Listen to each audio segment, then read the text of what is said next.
future will bring, no man can say. But one fact is certain. Mankind stands at the crucial crossroads of history, the threshold of a new era, the atomic age. For the people of the U.S., skilled in the uses of science and technology, the atomic age is profoundly significant. Across a continent enormous in its agricultural potential, Americans have drawn from the earth a rich bounty, have built great cities, have reared towers into the sky, have spun intricate networks of highways across the land. By the application of science, industry has grown increasingly productive, making possible a good way of life. With assurance, Americans look with an abiding faith to the future. For many, citizen and scientist alike, atomic energy means the promise of a more abundant life.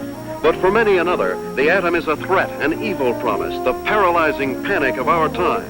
Thus, to answer the perplexing question of the atom and its implications, the people have turned their attention to the forum of public affairs, have sought to search out realities, to find the facts, or to listen to men of science, like Dr. Jeremiah Morley, famed geologist, the embattled founder of the now defunct Society to Save Civilization. It was Morley who told a Los Angeles audience that a series of atomic explosions, either accidental or deliberate, could set off a chain reaction to annihilate every man, woman, and child on the face of the earth. It could cause the death of every living thing. In a gloomy report, Morley took a dim view of history, recalled the tragically repetitious story, the decline and fall of all past civilizations. Said Morley, modern civilization could, by the phenomenon of atomic fission, be brought to dust and ashes. For example, if an A-bomb were detonated at the Empire State Building, the area of total destruction would cover an area of 2 miles. Now, since the A-bomb is already obsolete, consider the area of total destruction of an H-bomb. And science has promised us bombs 1,000 times more powerful, poisoning with radioactivity all the air and water of this earth. This could mean not only the end of our own civilization, but the very possibility of any future civilization. What are we going to do about it? I'll tell you what I'm going to do about it. I have a plan to preserve human life on this planet. I hope you will join with me in carrying it out.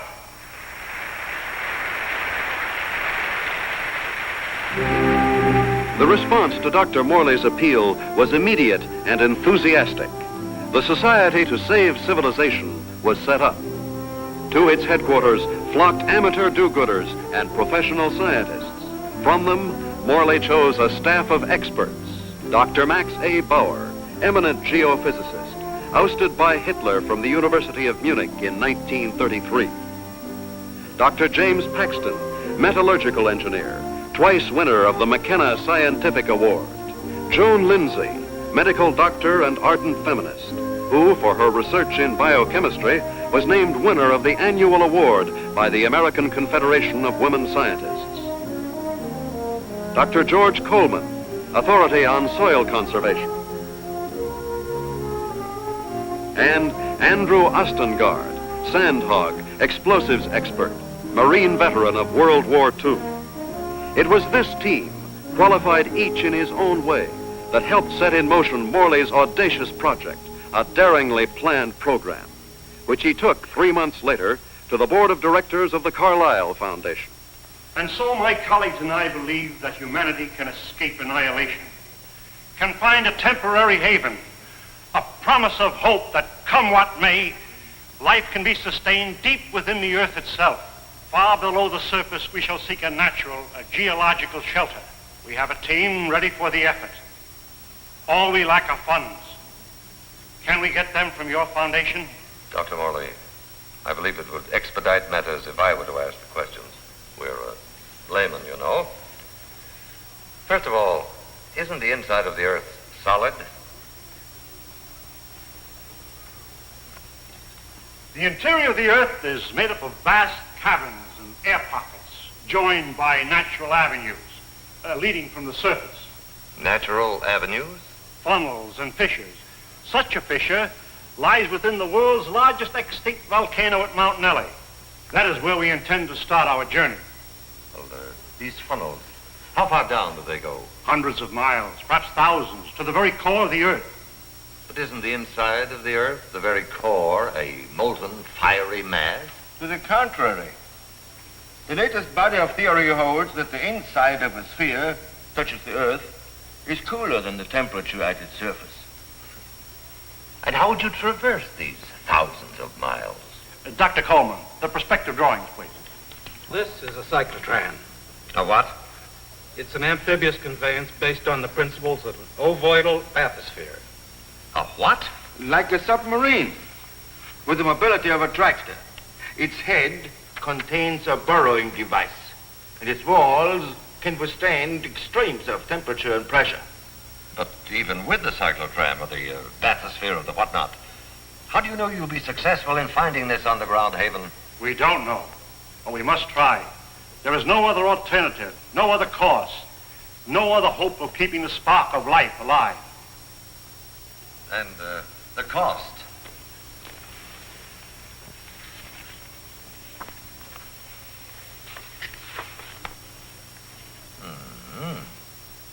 That's a lot of money, Dr. Morley. Well, surely you don't expect us... But we do. I know you and your committee mean well. Mean well. Next you'll be calling us starry-eyed idealists. Dr. Lindsay, you're out of order. The whole world is out of order. And I suppose you and your associates can set it right? We couldn't have said it wrong if we tried. The appropriation was denied. To carry on his work, Dr. Morley issued repeated appeals to the members of the organization. It failed. And so, last week, the Society to Save Civilization was itself extinct. And one of its leaders, of Professor Jeremiah Morley and his enthusiastic colleagues. Where were they headed after a year of devotion to a lost but spectacular cause? To newsreel reporters, Dr. Morley had only this to say. We have no plans. We have no hope.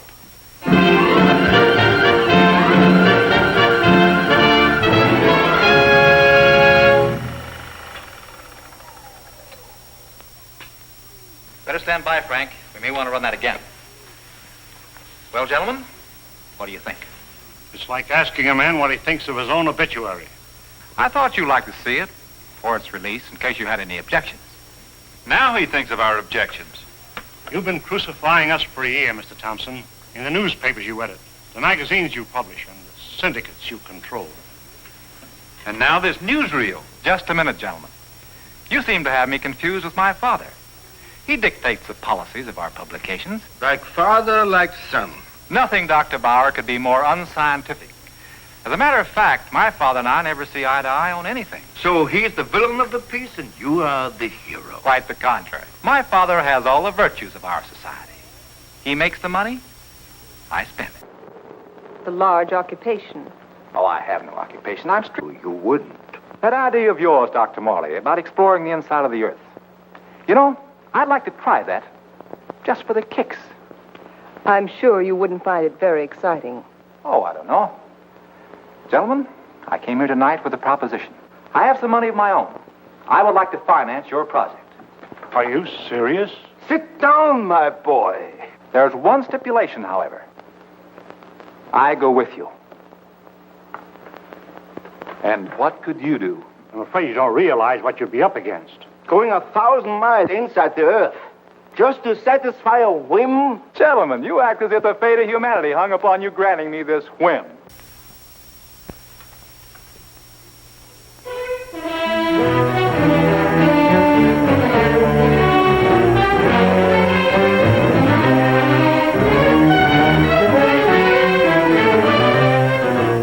Plans for the expedition are being completed ahead of schedule. And Morley is pleased with our progress. The cyclotram nears completion. Adequate nutrition in concentrated form has been perfected. And for an auxiliary water supply, the Sloan H2O condenser will be used. By the study of our laboratory animals in a new environment, we expect to gather important scientific data. At last, the cyclotram is ready to be loaded aboard the SS Aurora.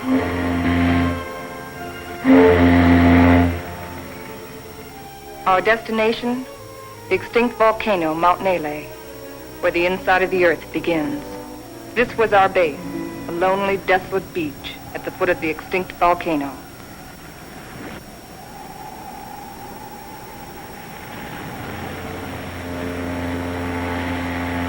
Well, let's go.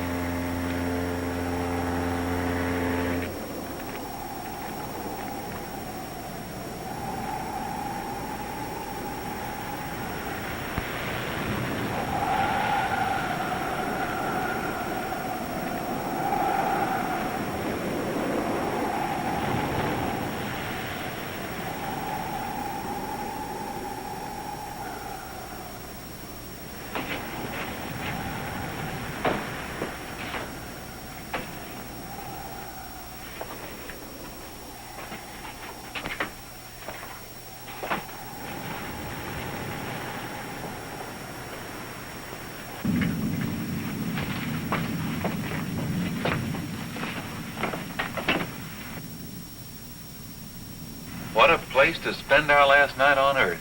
You sound like we'll all be dead in the morning. It's a possibility if we stay here.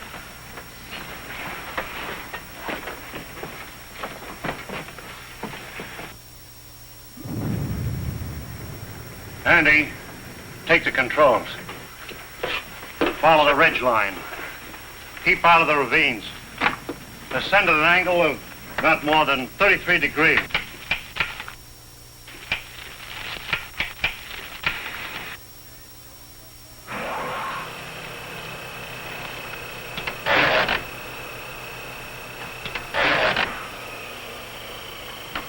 Something's wrong.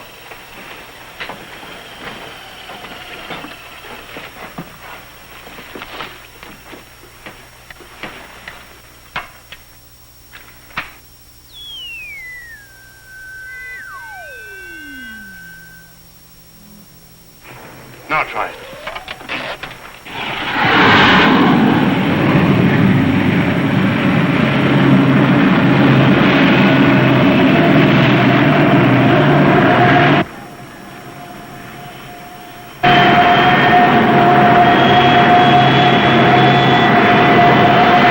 Sustain 2,000 RPM. Follow our chart plan, R4. Check.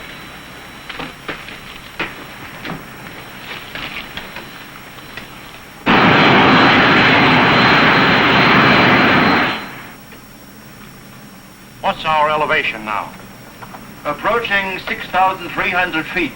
Angle of ascent, 19 degrees. Speed constant, 2,100 RPM.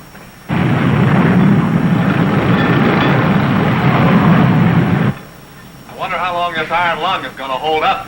You can still beg out. Ah, you can't get rid of me so easily. Give me a reading on the forward rotational unit. We're up to 9,000, climbing at 24 mph. Angle 31 degrees. At that rate, we'll make the summit in 4 hours.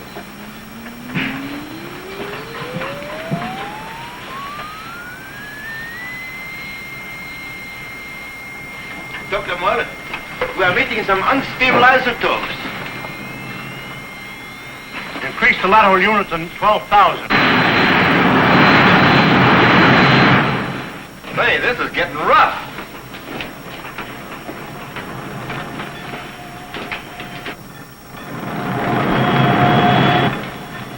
We're approaching position R4. Our computations show an error of less than plus 0.14. Good. We'll reach the summit in 30 minutes.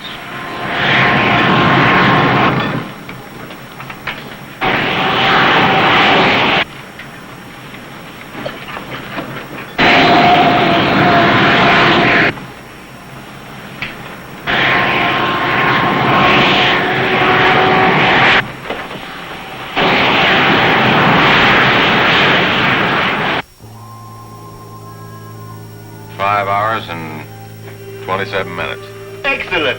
33 minutes ahead of our estimated schedule. We'll make a final check of our position before we enter the crater.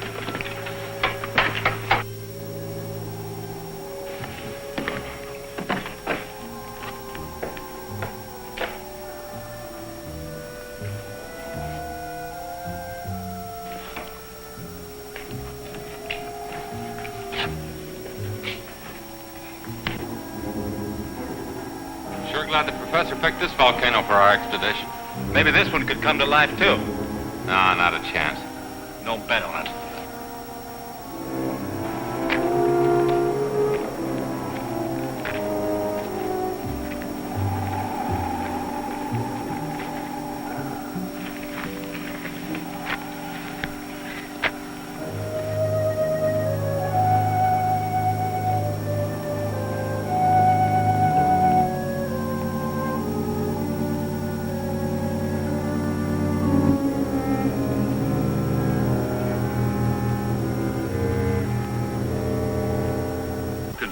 There's no reason for us to wait till dawn. We'll proceed into the crater now.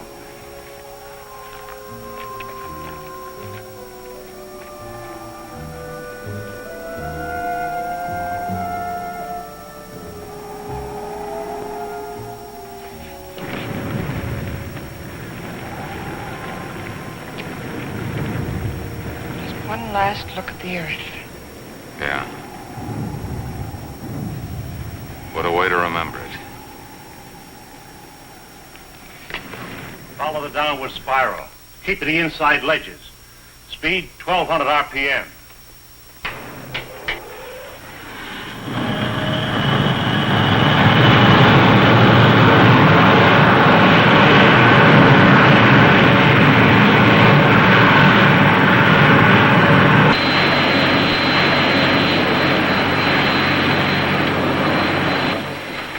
Brother, it's really black out there.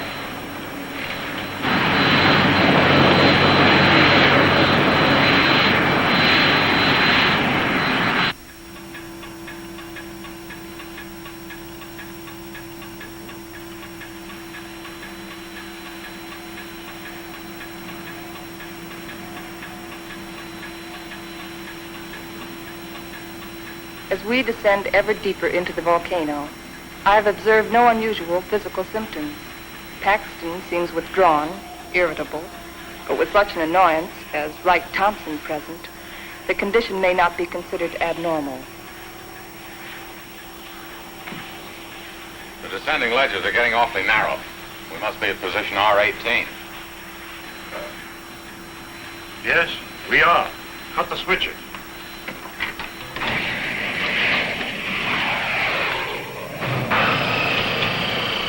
We'll be doing some hiking now.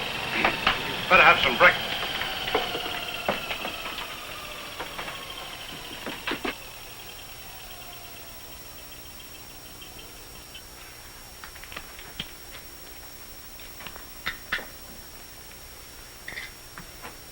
Rise and shine. Morning. How can you tell? Breakfast is served. Breakfast. Well, I've always said there's nothing like starting off a hard day's work than with a good breakfast. Hey, Doc? How would you know? You don't like my kind of guy, do you? Not very much. But I'll make an exception of you. You I don't like a lot. Coleman, take the controls. We'll scout the way on foot for you. Follow on down along the widest ledge.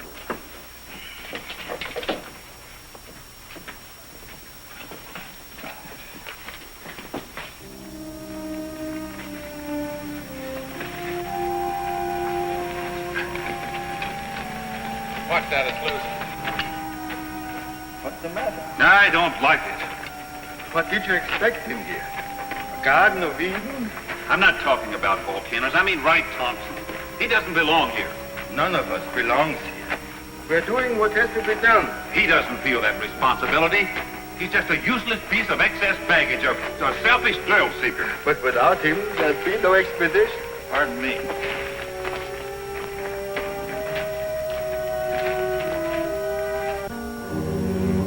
Kind of deep down there, isn't it?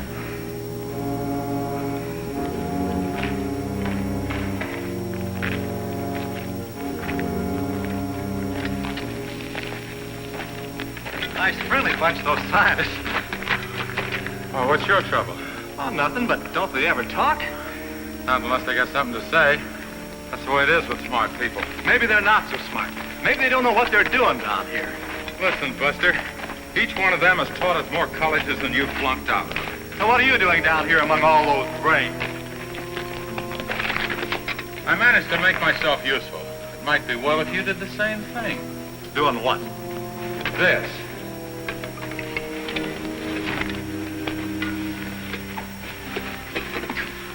You lead the way for a while.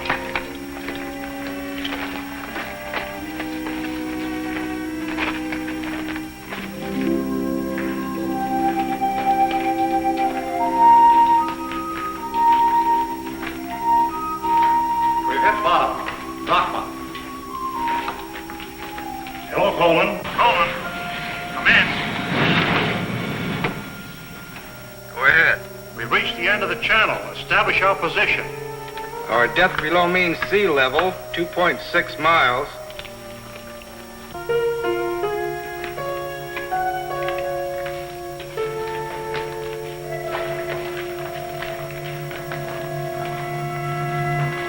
The Angstrom Underground Geological Expedition reached this point June 12, 1938, and was unable to proceed further.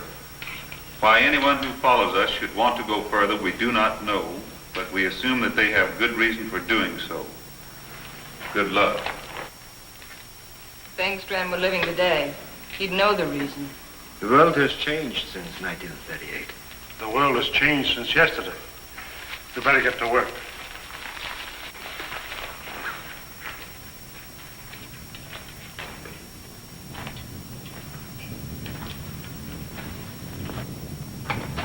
Look!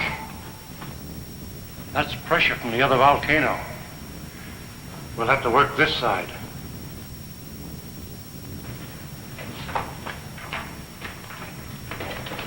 Paxton! Yes, Dr. Morley? Start making density readings on that wall over there. Yes, sir.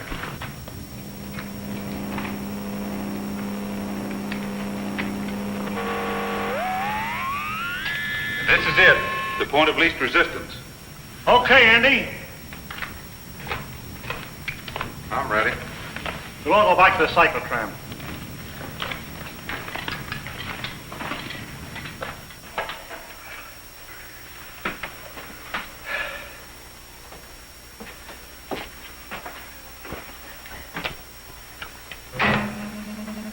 Fuses 1 and 2 set.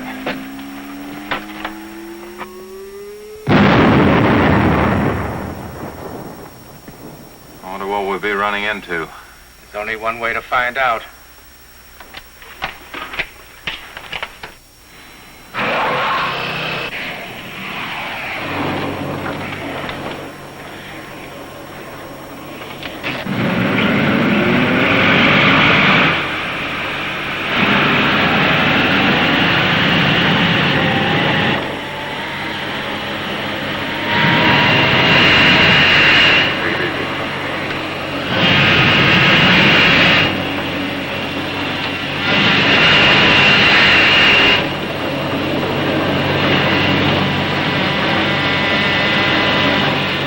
Broken through.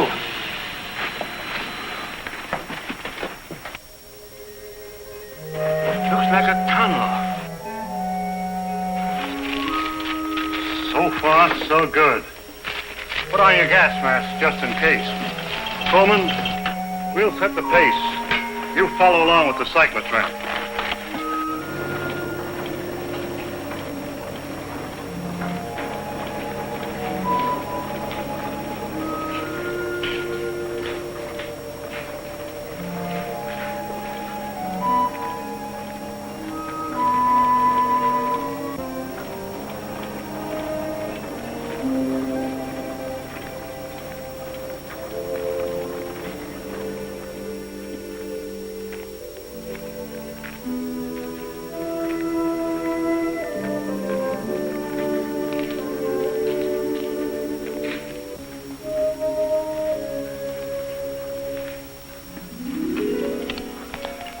The air is fresh and clear.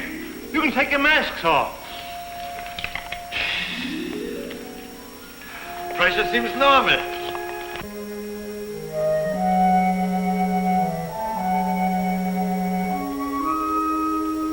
I wonder where it leads. That's exactly what we're going to find out. Lead the way, Andy.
How did it all happen?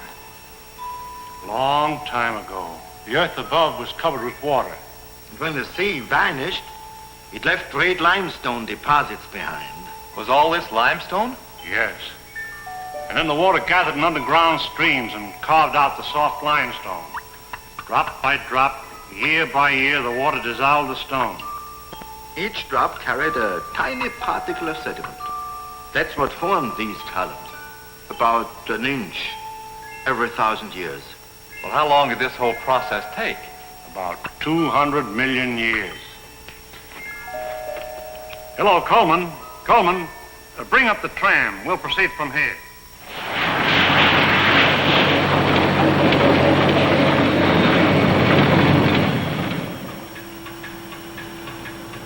We're down 100 miles. You better pull up. Cut the switches.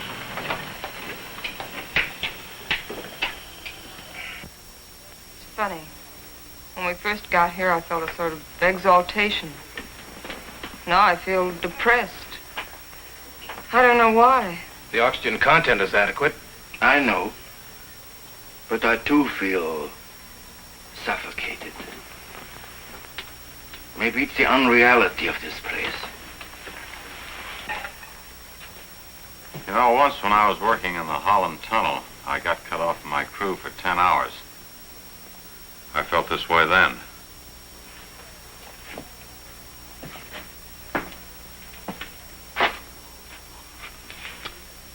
I think I know what it is.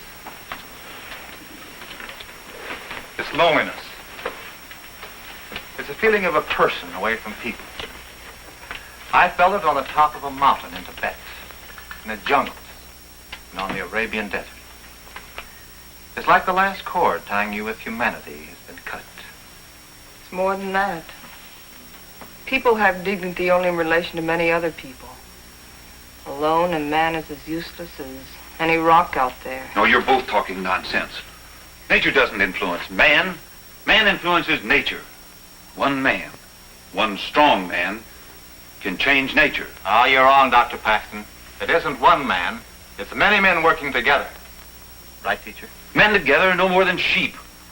One man standing alone leads the way. Then the sheep follow. Please, gentlemen. Well, I'm please. embarrassed for all of you who call yourself scientists. Swayed by a self-indulgent young fool. I'm going ahead. I hope that by the time you catch up with me, the atmosphere will have cleared the cobwebs from your brains.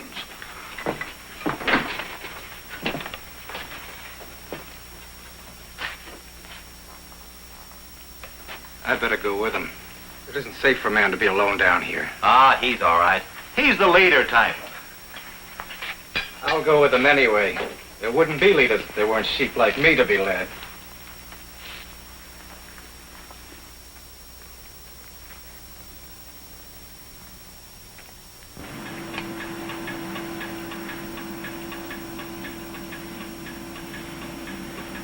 I still don't see any sign of Paxton and Coleman. Well, keep going.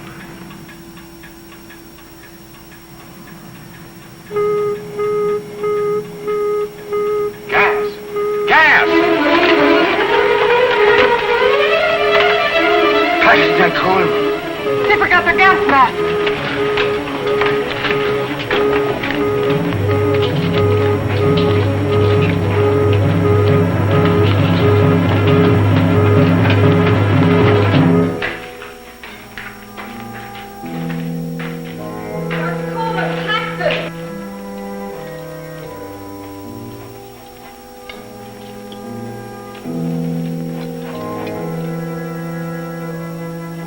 There they are!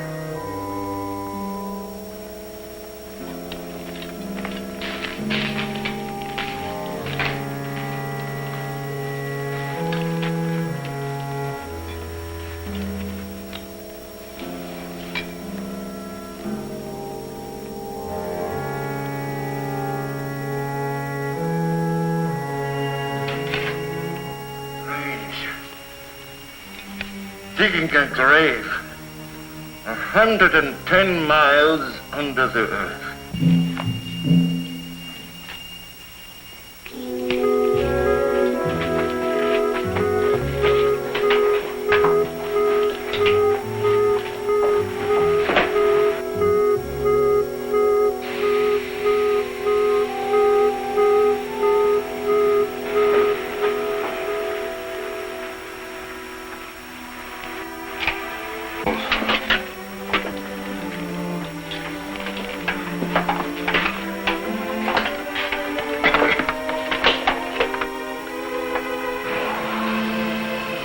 Go on. It's too late to turn back now.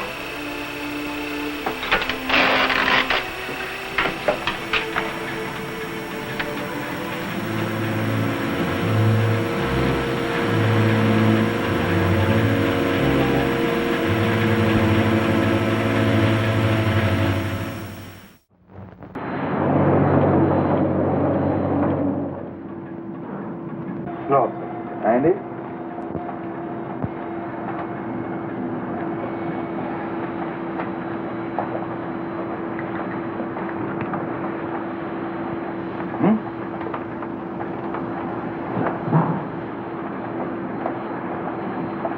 All right, now I'd give $1,000 for a good hamburger. And another 1,000 for onions on it.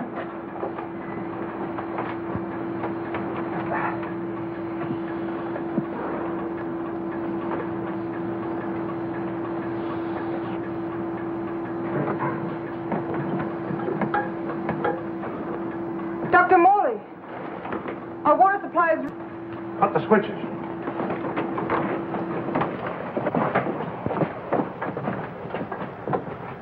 Polluted by the gas fumes. Yeah, somebody left it open. Back there just before Paxton and Coleman took off. I guess I forgot to close it. Oh, Andy! It was an accident. An accident?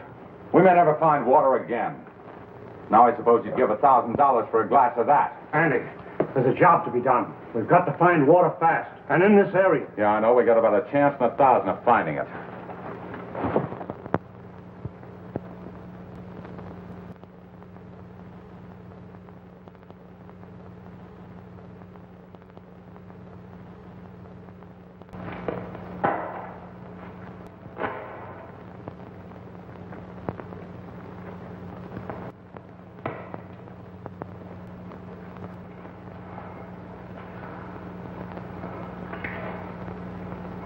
Look, there's Andy.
No water here!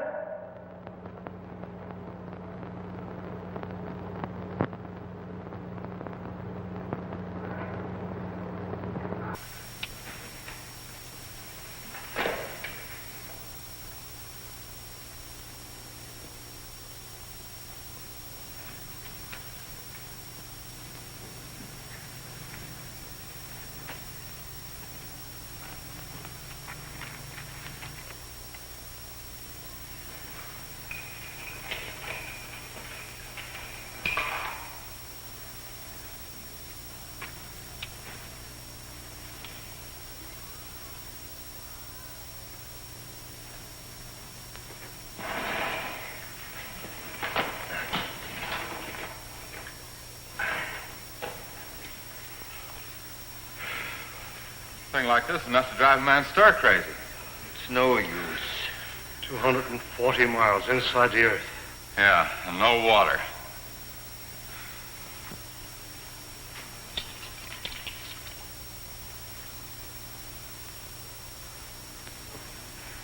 Here. I've been setting it to the animals.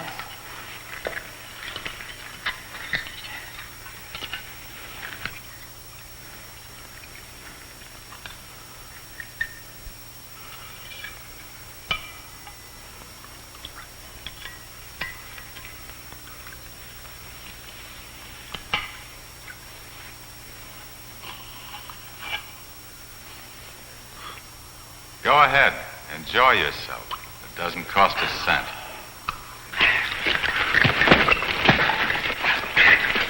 Stop it! Andy! This is ridiculous. We have something larger at stake than your personal petty feuding. Now, you two can come with us or stay here and kill each other. I'm going after the cyclotron. Never mind. I'll go get it.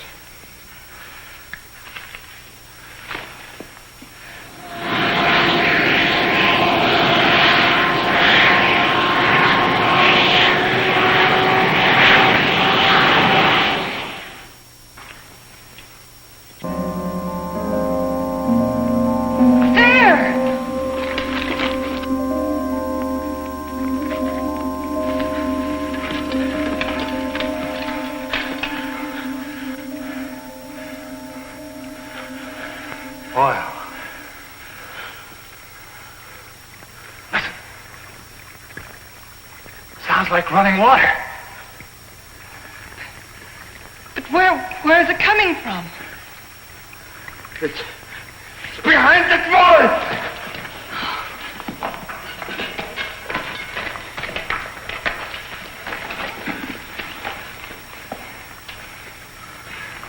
It is running water. Well, why don't we go through the wall of the cyclotron? No. There's this water. There's still such a thing as too much water. It could be an underground sea. Andy, bring a couple of heavy hammers.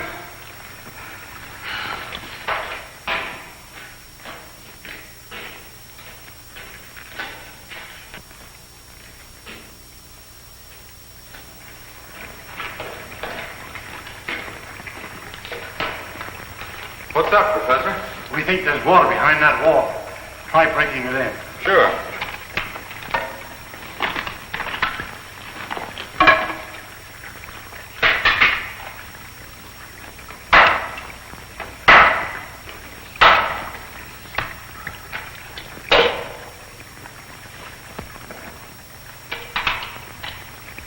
I brought 2 hammers, you know.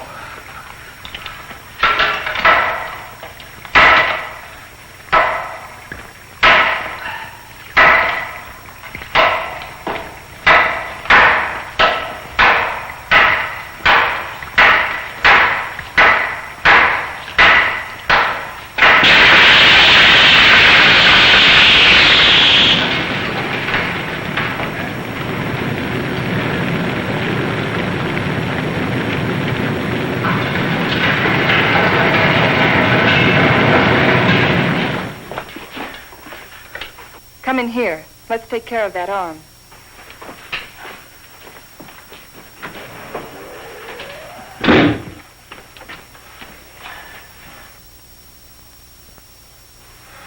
The outside temperature's rising fast. It's up 280 degrees now. It looks as if it could go on forever.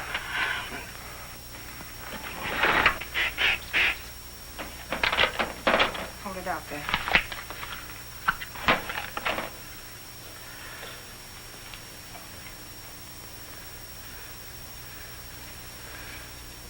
Outside temperature. It's dropping fast. The outside pressure's dropping, too. Good. Condensation will soon take place. There. You're a pretty good doctor at that. You're a pretty good patient at that. Thanks. Here, slip this on.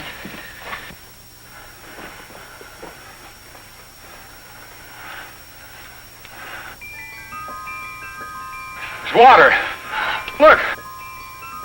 Look at it. It's water.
you all right?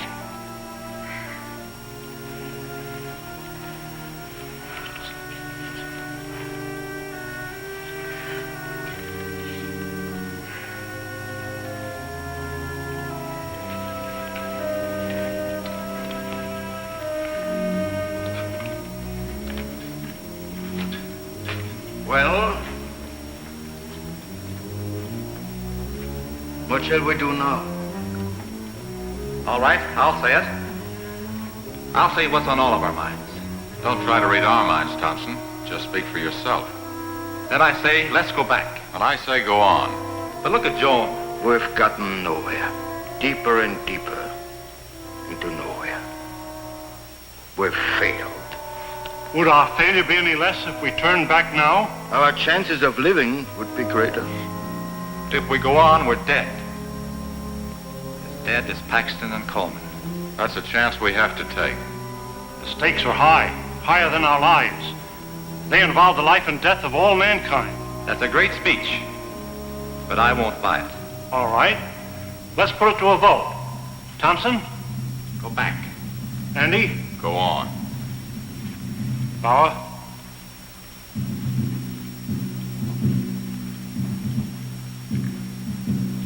Go back.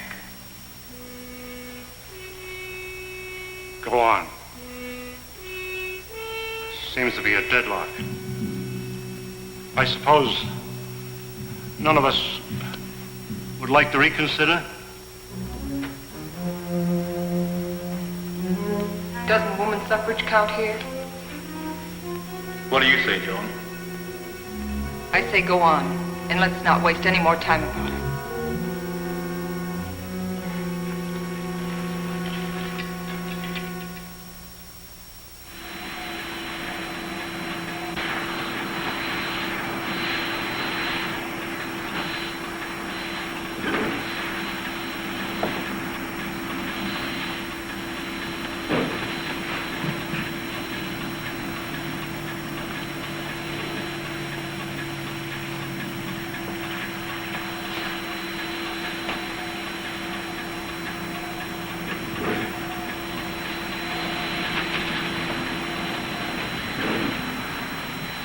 How are those burns coming along? Good as new. How are you, Doc? Oh, I'll get by. Here. What's it for? Does it have to be for something? Does everything have to be functional? It's a good luck ring. Saved my life in Tibet. Here, take it. Why give it to me? Haven't you ever been romanced before? Not 900 miles below sea level. Then it's about time. If there were any flowers around here, I'd pick them for you. There's a highly scientific theory which states that if any man and any woman are cast away anywhere for any length of time, sooner or later they think they were in love. That's what's happened to you. If that theory has any value, it should apply to you. Does it? No. Well, I guess I need a little more time. We'll talk about it later.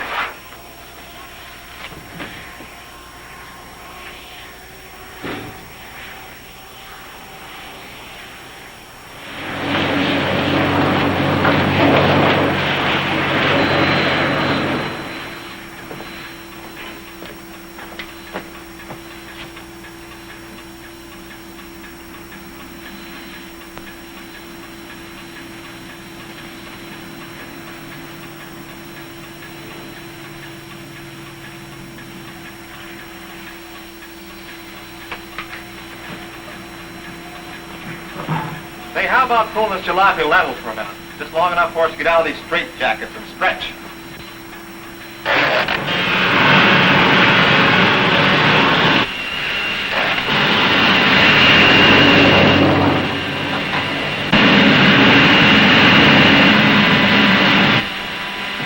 How much longer is it going to be like this?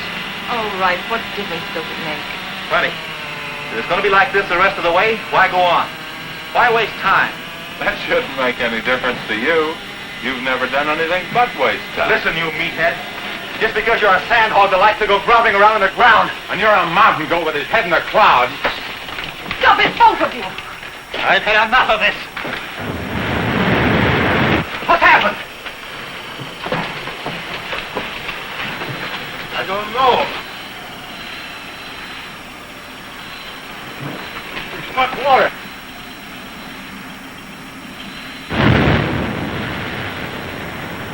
We are out of it.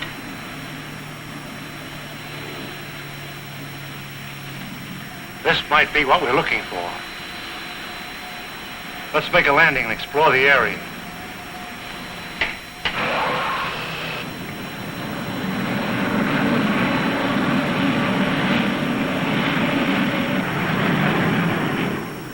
It's got a high calcium content, but it's drinkable. Hey! Look what I found!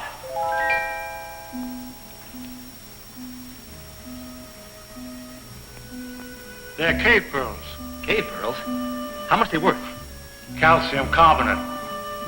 Calcium carbonate. Well, how about this? Sulfate of lime. Plaster of Paris. Professor, you take the romance out of everything. Here you are, Doc. 2 souvenirs from Hades, vacation land of the underworld. Thank you. Back home, I'll be the envy of every kid on the block. I'm not so sure, Joe. Take a cave pearl into the sunlight, turns gray and ugly. And the flower? It'll crumble to dust. Hey, Professor. How about these fish? It's a rare species. They're edible, though. They have no eyes. I think I'll stick to pills. They lost their eyes 10 million years ago.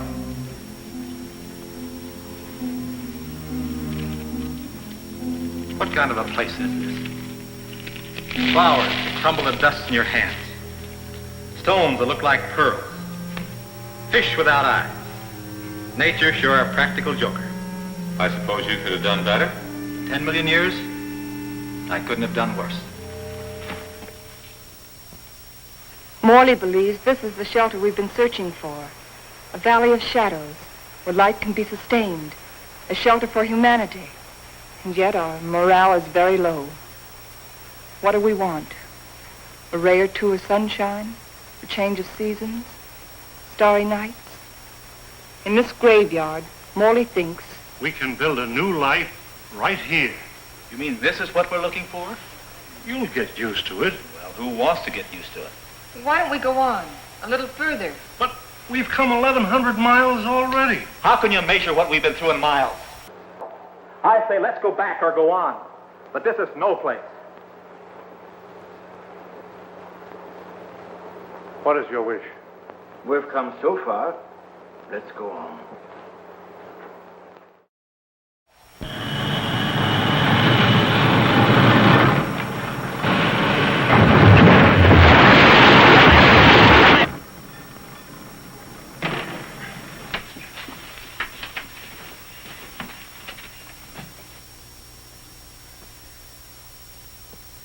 Well? which way do we go?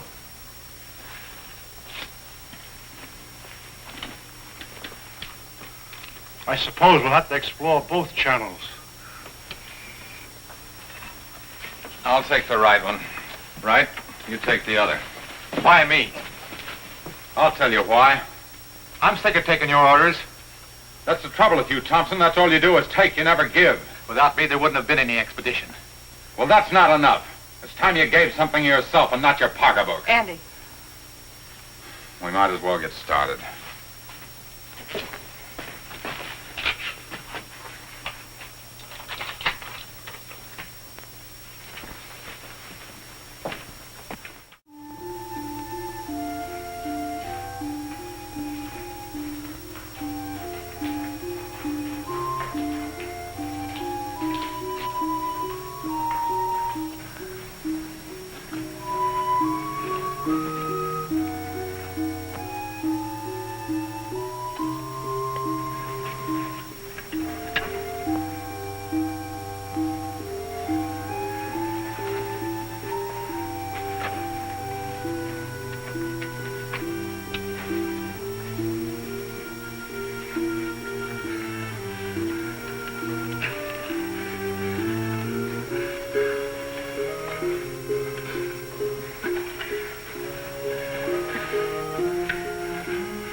And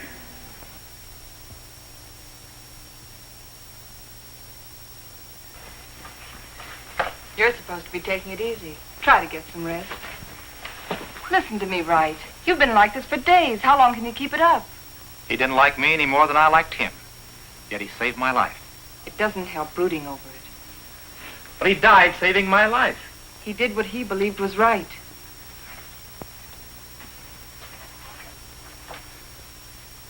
My trouble was, I never believed in anything. You can start now.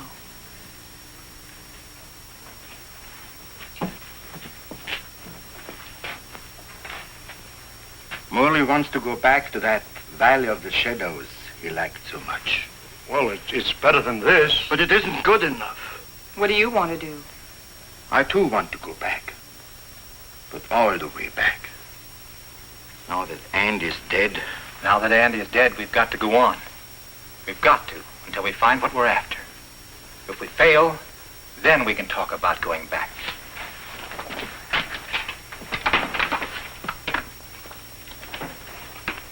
Over there. Good.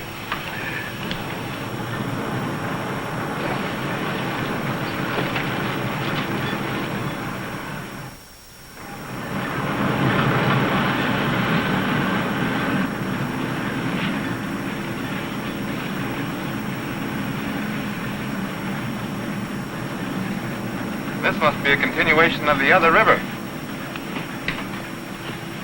No, I think it's just a seepage product. Listen. What's that?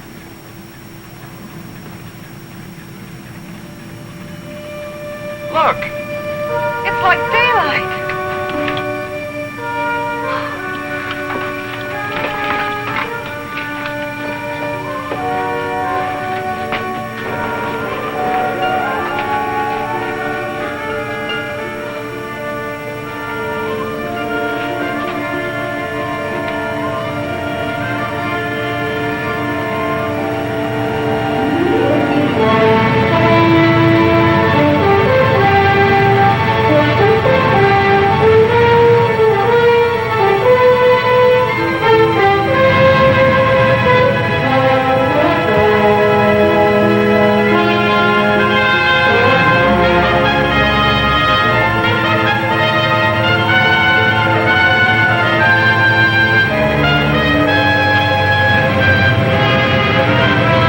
Like a dream after a terrible nightmare. I think we found it.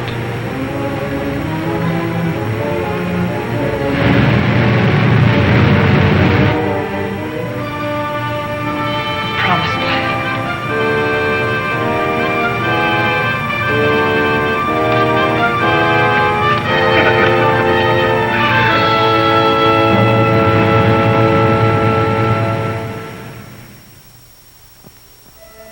We have discovered a vast and radiant cavern deep within the earth. Along the shores of this incredible cave lies a great underground sea, gathering up the waters of the earth. A strange, sunless light is reflected from the phosphorescent dome. The glowing peaks are weathered and sharp, and the gullies deep. The wind is soft, and the climate pleasant. Vapors rise up into the bright dome, forming luminous clouds.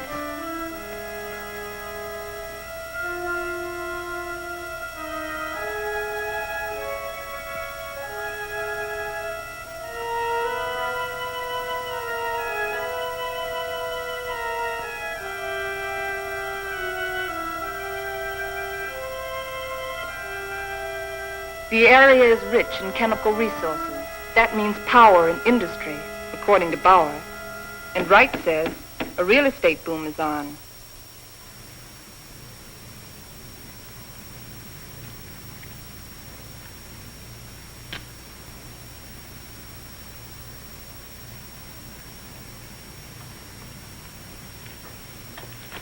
You got a match? Sure.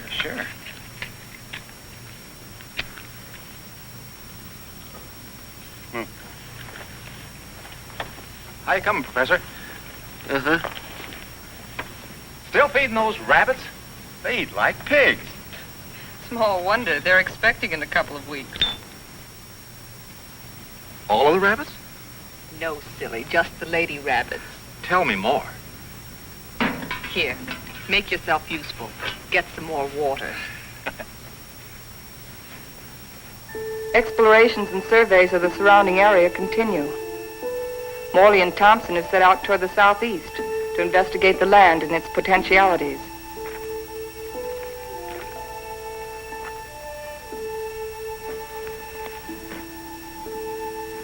This is a strange kind of sand. That's not sand, that's volcanic ash. The ash will make good fertilizer for our crops. Crops? Let's face facts, Morley. This is a desert. The very word means deserted by life. And you talk about crops. It can be irrigated. This country has everything. Water, soil, air, heat. Yeah, you're forgetting one thing, though. No sunlight. Science can adjust that. Crops can thrive without sunlight. Perhaps. But can we?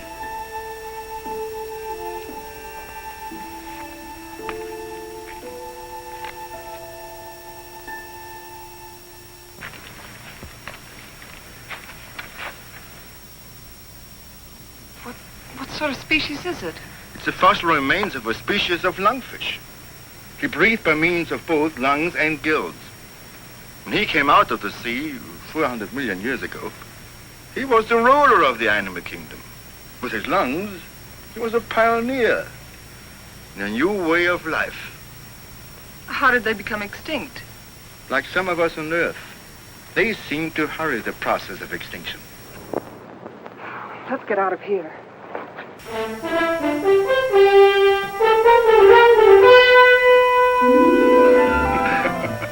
What's the matter? You act like you swallowed a canary for breakfast. This is the day, right? This is what day? The day we're expecting the first litter of rabbits. Well, who's going to pass the cigars around? You apparently don't realize the importance of it. Oh, I'm sorry.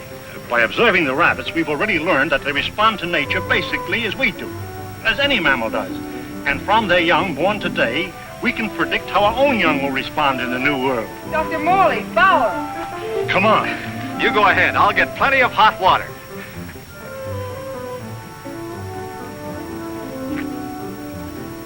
Well, how many boy rabbits and how many girl rabbits, huh? What's the matter?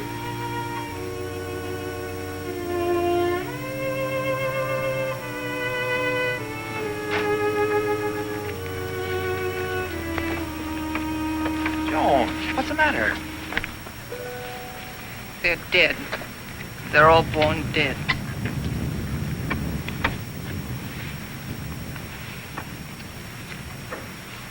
I can't understand it. Why? Why? There must be some cause, some biological reason. We've been searching for causes. Our investigations have been checked, tests rechecked. Examination of genetic tissue proves that all experimental animals born here are sterile.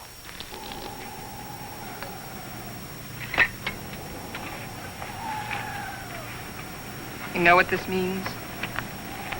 This new world. A haven for the dead. This is the end of the line.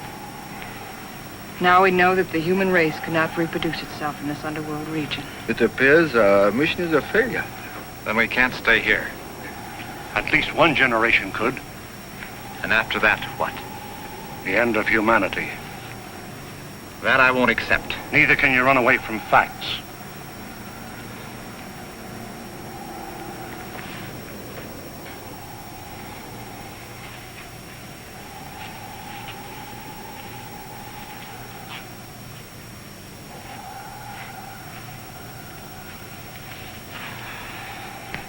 I've always run away. Climbing mountains. Trying to prove something. I don't know what. I too ran away instead of fighting. And now I've run away again. And I was always afraid I couldn't compete in a man's world. I think I want to go back and try again. Go back to what? To a world bent on self-destruction? We can live the rest of our lives here in peace. Morley, you're wrong. This isn't peace. This is a resting place for the living dead. I don't believe it's the end of the world. I don't believe it's the end of mankind. You're young. You don't know. I've lived through the terrors of 2 great wars. I've had enough.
Take over.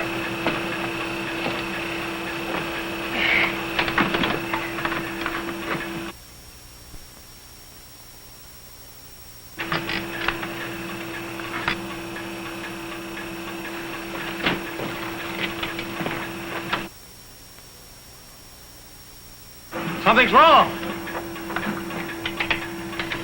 Something's pulling us down.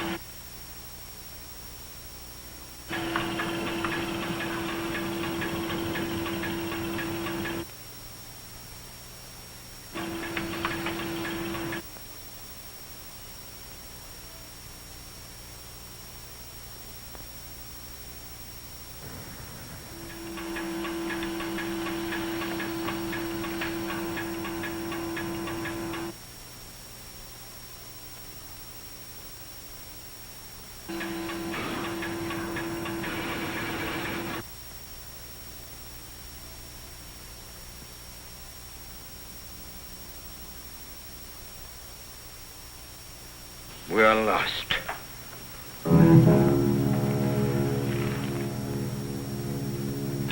We're in a blind alley. Ever since we started, we've been in a blind alley.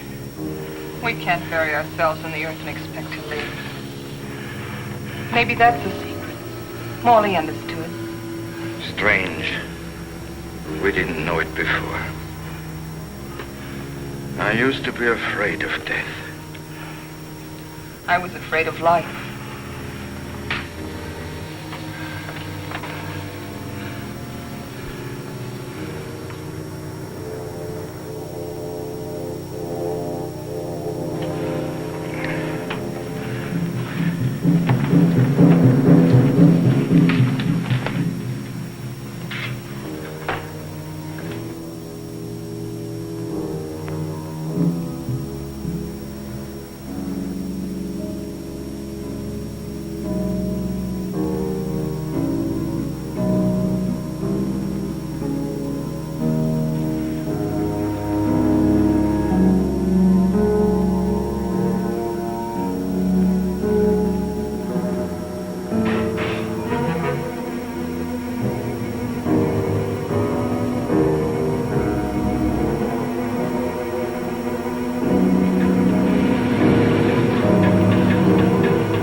Look!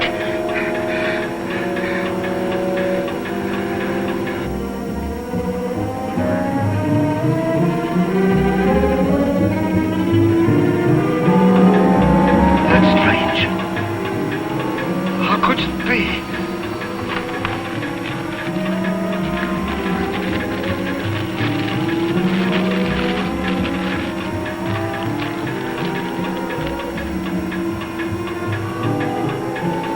We're above the level of the underground sea.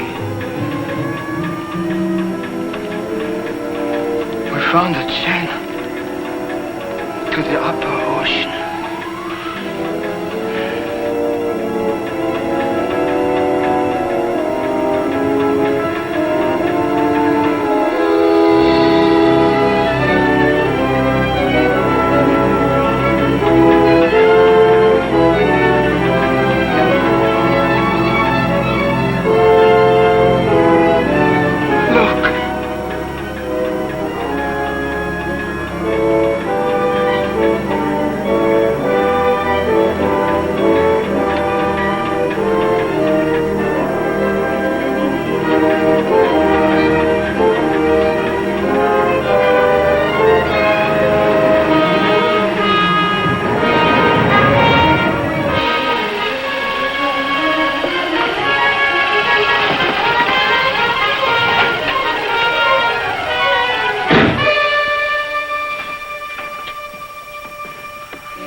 On that island.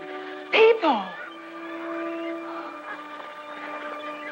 I feel like I'll live forever.